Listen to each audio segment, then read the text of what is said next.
beautiful objects that captured people's imagination, that added something beautiful to our world. So those ideals came together, working with glass beads, doing a fine little intricate object. I love baskets, so I call these beaded baskets. It's just the repetitive pick up one bead at a time, stitch to stitch, one stitch bead to bead, one bead at a time. So then I look at the clock and say, oh my goodness, it's already 5 o'clock. Jack's going to be home, supper time.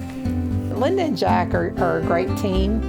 They're both independently wonderful artists in their own right, but they are partners in art and life.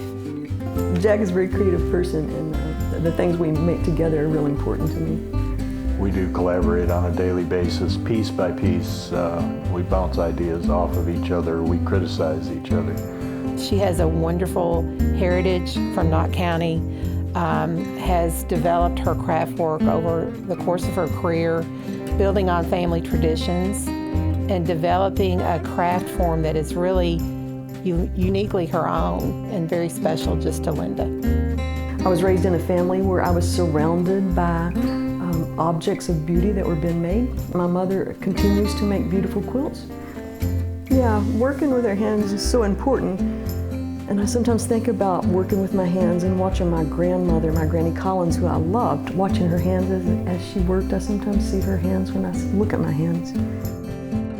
To be a part of my family, it's required that all the children learn to do beadwork. So all the nieces, nephews, and grandchildren have learned to do beadwork to carry on a tradition. It's required when they come to Camp Fifield. They have to learn how to do beadwork. I have no training as an artist, so I'm definitely learning as I go. Each one is a challenge. I'll set myself up with different ways of trying to figure out a new design.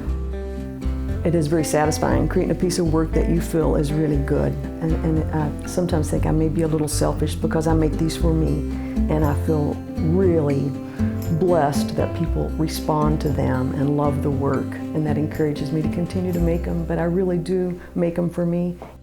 One day, as I was making a piece of work, I had decided to use a Native American basket as an inspiration for a design, that I realized that I was a mountain woman, so I have this Appalachian heritage.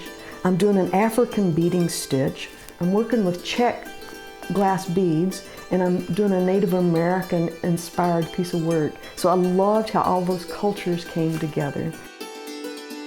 I often think about my ancestors, and I think about how they made things because they had to make things. They made them out of necessity, and I make them for pure pleasure.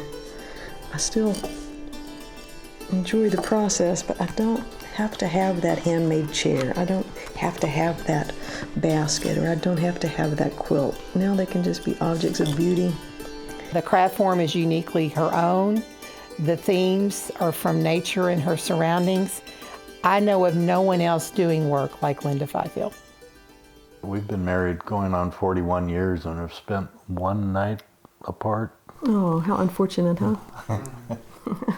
So It's a great life. been a partnership every day, and we wake up every morning thankful for the opportunity to do the things we get to do.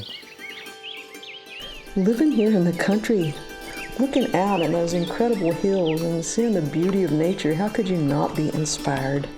I think I will not live long enough to catch up with all the ideals and all the inspiration that I've been given.